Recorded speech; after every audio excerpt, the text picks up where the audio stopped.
नमस्कार दोस्तों, मैं विजय तिवारी। स्वागत है आपका हमारे YouTube channel the book society में, जहां हम आज की क्लास में चैप्टर नंबर 3 के सबसे महत्वपूर्ण प्रश्न की चर्चा करेंगे। जहां हमारा प्रश्न ये होगा कि शेर शाह सूरी के आर्थिक, प्रशासनिक और राजनीतिक सुधारों का वर्णन कीजिए। तो अब तक हम चैप्टर नंबर 1 और 2 के सभी प्रश्नों की वीडियो अपने चैनल पर अपलोड कर चुके हैं। तो यदि आपने उन वीडियोस को नहीं देखा है तो सबसे पहले उन वीडियोस को जरूर देख लीजिए। इसके साथ साथ यदि आप हमारे चैनल पर नए हैं तो चैनल से जुड़ना ना भूलें। तो चलिए शुरुआत करते हैं, शेर शाह सूरी के बारे में जानते हैं और उसके फिर सुधारों की बात करते हैं। तो थोड़ा सा मैं आपको इसका इंट्रोडक्शन देता हूँ शेर शाह सूरी का, जो कि किताब में नहीं बताया अभी। तो शेर शाह सूरी सूर राजवंश का संस्थापक था और ये दूसरा अफगान सम्राट भी था। इसका मूल नाम था, यानी कि इसका ओरिजिनल जो नाम था वो था फरीद, जहाँ वो एक जागीरदार हसन खान का बेटा था। बाद में फरीद ने बिहार के अफगान गवर्नर बाहर खान लोहानी के अधीन काम किया और जिसने उसकी एक बहादुरी की वजह से प्रभावित होकर उसे शेर खान की उपाधि दे दी, क्योंकि इसने एक बाघ को मारा था। यानी कि इसके बचपन का नाम क्या था? फरीद। और इसने एक बाघ को मारा था, इसी वजह से उसकी बहादुरी से प्रभावित होकर जो उस समय का राजा था बिहार का, बाहर खान, उसने इसे शेर खान की उपाधि दी और यहीं से इसका नाम हो गया शेर शाह सूरी।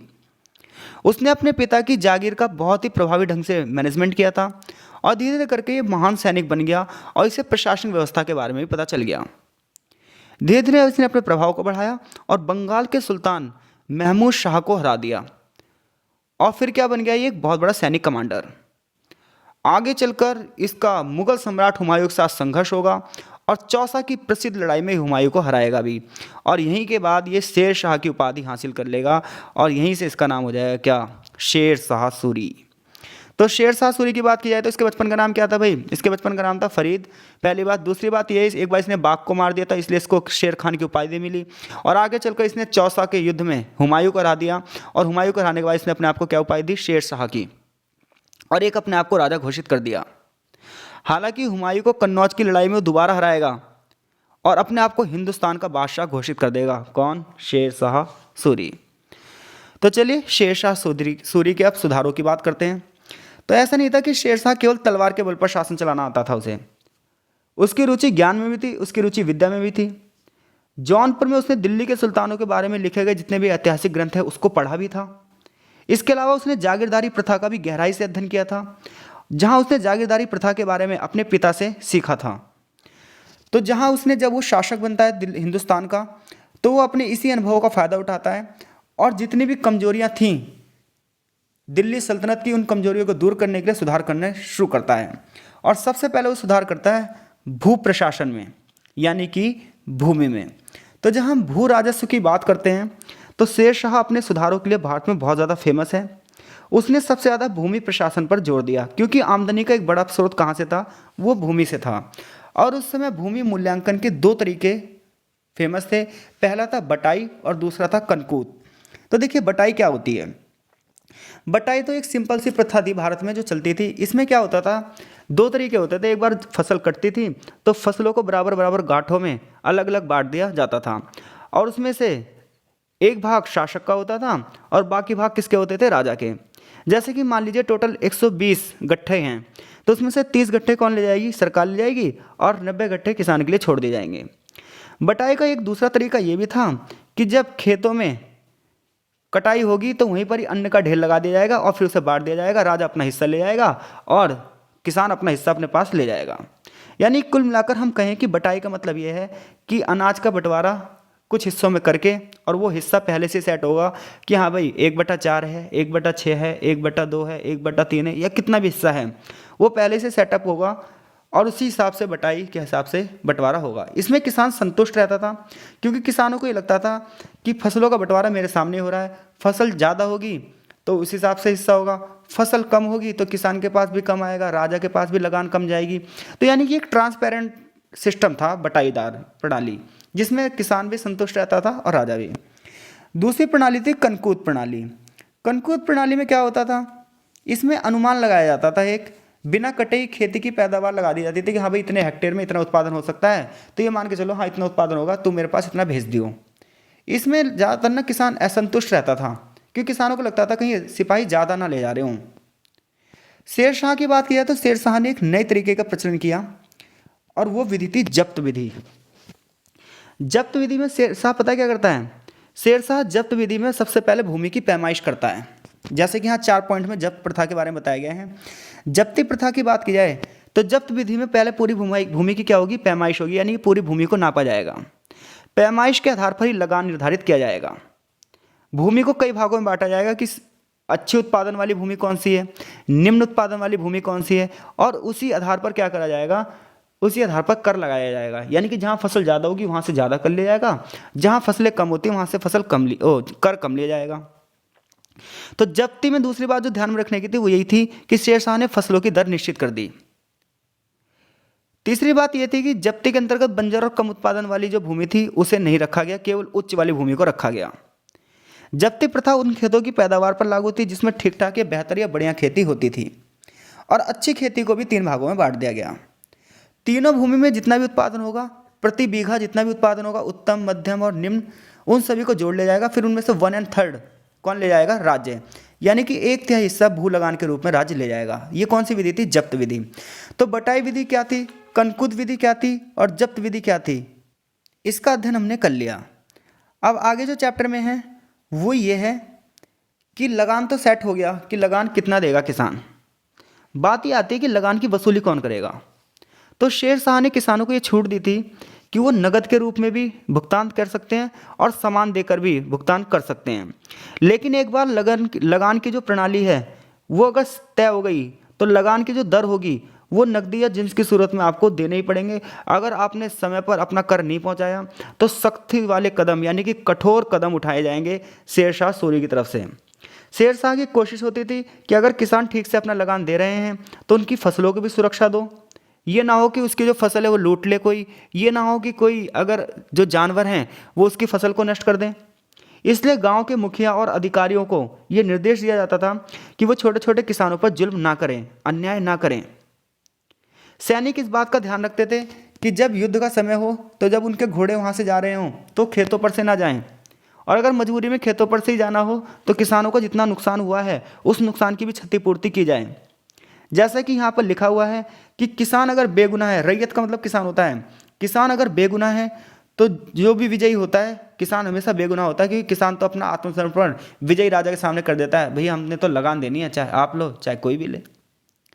तो ये पूरी पूरी भू राजस्व व्यवस्था थी जिसमें 3 प्रकार की प्रणाली चलती थी। कौन कौन सी भाई, सबसे पहले कौन सी प्रणाली थी, बटाई, फिर कनकुद और फिर जब्ती, और फिर लगान की वसूली करने के लिए कि नरमी भी बरती जाती थी। लेकिन अगर एक बार रेशो तय हो गया, दर तय हो गई, तो फिर आपको भरना भी पड़ेगा वरना वसूल लिया जाएगा। अब हम बात करते हैं सैनिक व्यवस्था की। तो किसी भी साम्राज्य की मजबूती उसकी सैन्य क्षमताओं पर होती है, क्योंकि बिना सैन्य के शासन चलाया ही नहीं जा सकता। तो ऐसे में शेरशाह ने भी एक विशाल स्थायी सेना खड़ी की जो पूर्ण रूप से उसके अधीन थी। माना गया है कि 1.5 लाख घुड़सवार थे इसकी सेना में, 25,000 पैदल बंदूकी और उसके साथ तीरंदाज थे, यानी कि लगभग 1.5 लाख क्या थे, घुड़सवार थे, 25,000 क्या थे, प्यादे यानी कि पैदल सिपाही थे। और उन पैदल सिपाहियों में कौन थे, बंदूकची थे जो बंदूक चलाते थे, और तीरंदाज थे जो तीर कमान चलाते थे। 5,000 हाथी भी थे इसके पास, और विभिन्न किलों के अधिकारी भी थे। तो ये माना जाता है कि कम से कम 4 लाख से कम नहीं होगी उसकी सूर साम्राज्य की जो सेना थी। इतनी शक्तिशाली सेना के बल पर शेरशाह अपने दुश्मनों को शिकस्त देने में सफल भी हुआ, और उसने अपने साम्राज्य में व्यवस्था भी कायम रखी। इसके साथ साथ वो इस चीज़ का ध्यान रखता था कि जब भी युद्ध वगैरह हों तो उस दौरान सेना के माध्यम से किसानों को बिल्कुल भी नुकसान ना पहुंचे। इसके साथ साथ उसने जो घोड़ों पर दाग लगाने वाली प्रथा थी उस प्रथा को भी संशोधित रूप से फिर से शुरू किया। घुड़सवारों को वेतन दिया जाता था जो अपने घोड़ों पर दाग लगवाते थे, यानी कि जिस व्यक्ति के पास जितने ज़्यादा घोड़े होंगे उसको उसी हिसाब से पैसा मिलेगा। इसके साथ साथ सबसे बड़ी बात यह थी शेरशाह सूरी की, उसने सड़कों का निर्माण करवाया।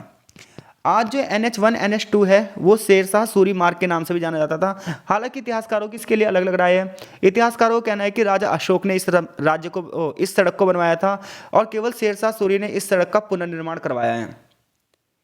आज के टाइम पे अगर मैं इस सड़क की बात करूं तो ये अमृतसर से लेकर बंगाल तक जाती है, पंजाब के अमृतसर से दिल्ली और दिल्ली से कोलकाता तक जाती है। ये सड़क पूरी की पूरी इतनी बड़ी सड़क बनवाई थी। तो ये माना जाता है ये जो सड़क है ये मौर्य साम्राज्य के दौरान बनी थी और शेरशाह सूरी ने इसका पुनर्निर्माण करवाया था। खैर जो भी हो, इस सड़क को हम शेरशाह सूरी मार्ग के नाम से भी जानते हैं। ब्रिटिश शासनकाल के दौरान हम इसे ग्रैंड ट्रंक रोड के नाम से जानते थे और आज हम NH के नाम से इसे जानते हैं, नेशनल हाईवे 112। तो इतने बड़े साम्राज्य में कुशल सैनिक संचालन और व्यापारिक गतिविधियों को सुचारू रूप से बनाने की जरूरी था कि सड़कों पर ध्यान दिया जाए, क्योंकि जितना बड़ा साम्राज्य होगा तो कम्युनिकेशन सिस्टम अच्छा होना चाहिए। कम्युनिकेशन सिस्टम के लिए क्या होना चाहिए? बेसिक इंफ्रास्ट्रक्चर अच्छा होना चाहिए, यानी कि सड़कें अच्छी होनी चाहिए। तो शेरशाह ने सड़कों की भूमिका को समझा और सड़कों का जाल बिछाना शुरू कर दिया। सबसे लंबी सड़क बंगाल के सोनार गांव शुरू होती थी और झेलम नदी तक जाती थी। दूसरी एक बहुत बड़ी सड़क थी, मांडू से लेकर बुरहानपुर तक जाती थी और आगरे से एक सड़क चित्तौड़ तक जाती थी। अजमेर और जोधपुर तक भी सड़कें बड़ी बड़ी निकाली गईं। सड़क के निर्माण का उल्लेख आधुनिक इतिहासकार इस प्रकार से करते हैं कि उन नगरों के बारे में भ्रम पैदा होता है कि अगर ये आधुनिक इतिहासकार ये बता पाते कि इन सड़कों की सही जानकारी क्या है, यानी कि सड़कों की सही जानकारी के बारे में इतिहासकारों को सही राय नहीं है। लेकिन फिर भी जो भी हो, उसने क्या करा, उन सड़कों का निर्माण इसलिए करवाया ताकि बड़े पैमाने पर व्यापार को बढ़ावा दिया जा सके, लोगों की आवाजाही को बढ़ावा दिया सके और युद्ध के समय में उसके सैनिक बेतहाशा स्पीड से आगे बढ़ सकें। शेरशाह ने दोनों ओर फलदार पेड़ लगवाए, सायेदार पेड़ लगवाए और हर 2 कोस पर सरायों का निर्माण भी करवाया। लगभग 1700 सराय बनवाई जहां पर हिंदू मुसलमान ठहर सकते थे। इन सराय में हिंदू मुस्लिम यात्री दोनों के खाने पीने का अलग अलग प्रबंध था, उनके रहने की व्यवस्थाएं भी की गई थी। इसके अलावा ठंडा तथा गर्म पानी, चारपाई, खाने पानी की चीज़ें, घोड़ों के लिए दाना, ये सब सराय में उपलब्ध होती थी। 3400 घोड़े सराय तैयार की गई थी। तो इस प्रकार से पता चलता है कि शेरशाह सूरी कितना ज़्यादा बुद्धिमान प्रशासनिक था।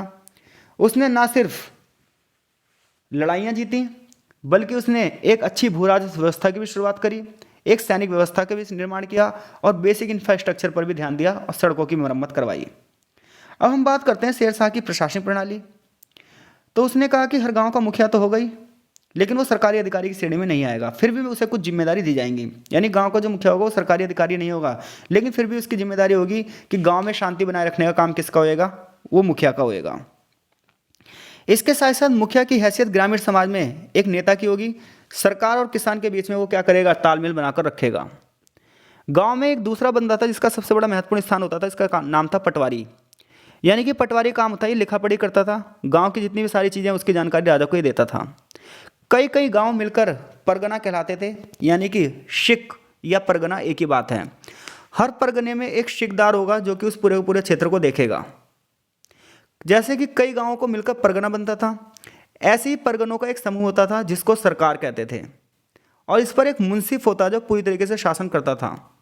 इसी प्रकार से एक कानूनगो नाम का अधिकारी होता था जिसका काम होता था कि परगने की हालात को देखे और पैदावार के अनुमान लगाए और पूरा का पूरा कर यहाँ से वसूले। तो अगर हम बात करें प्रशासनिक व्यवस्था कैसी थी, तो गांव में सबसे पहले कौन होगा? एक मुखिया होगा, एक पटवारी होगा। इसके साथ साथ कई गांवों को मिलाकर एक परगना बनाया जाएगा। परगने में एक कानूनगो नाम का अधिकारी होगा। कानूनगो नाम के अधिकारी का क्या काम होगा कि वो देखेगा कि उस गाँव में कितनी पैदावार हुई है और उस पैदावार को राजा तक उसके अपने हिस्से को पहुंचाना इसका काम होएगा। अब हम बात करते हैं प्रांतीय प्रशासन की। तो शेरशाह के राज्यकाल में प्रांतीय जो प्रशासन था उसकी व्यवस्था थी या नहीं, इसके बारे में इतिहासकारों की मतभेद है। जैसा कि कानूनगो का मानना यह है कि कानूनगो का यह मानना है कि शेरशाह ने प्रांतीय व्यवस्था के स्थान पर अपने साम्राज्य को बहुत सारे शिकों में बांट दिया था। जैसा कि मैंने बताया भी, शिक क्या था? परगना। और ऐसे में इन परगनों की संख्या 66 थी। लेकिन जो अन्य इतिहासकार हैं वो इस बातों का खंडन करते हैं। उनका मानना है कि प्रांत थे। जैसे कि बंगाल की अगर हालात देखें तो वहाँ पर 19 सरकारों में विभाजित किया गया था। तो प्रांतीय प्रशासन के बारे में अधिक जानकारी इतिहासकारों को नहीं है। केंद्रीय प्रशासन की बात करें, सेंट्रल गवर्नमेंट की बात करें, तो उसमें शेरशाही एकमात्र शासन था, यानी कि एक सत्तावाद शासन चलता था, तानाशाह शासन चलता था। क्योंकि शेरशाह का ये मानना था कि ज़्यादा अधिकारी होंगे तो सत्ता का बंटवारा उतनी जगह पर होगा, सत्ता का बंटवारा जितनी जगह पर होगा ऐसे में विद्रोह होने की संभावना हो जाती है।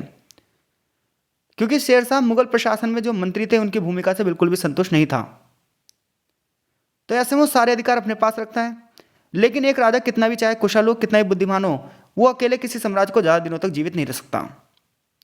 तो शेरशाह ने एक शासक के रूप में कानून व्यवस्था को बनाए रखा, प्रांतीय व्यवस्था को बनाए रखा, राज्य व्यवस्था को बनाए रखा। उसने बिना किसी भेदभाव के शासन किया। गैर मुस्लिमों के साथ उसने क्या करा? नरमी का बर्ताव रखा, न्याय उदारता का व्यवहार करता था। ये क्या था, ये सारी शेरशाह के सुधार थे। तो यदि प्रश्न ये आता है कि शेरशाह जो सूरी था इसके प्रशासनिक सुधारों की व्याख्या कीजिए, तो आई होप सो आप इस प्रश्न का उत्तर देने में सक्षम हैं।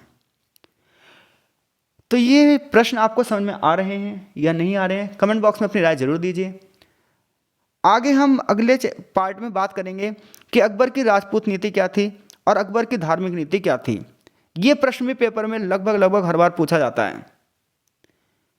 तो मिलते हैं आपसे नेक्स्ट वीडियो में, जहां हम पढ़ेंगे अकबर की राजपूत नीति और अकबर की धार्मिक नीति।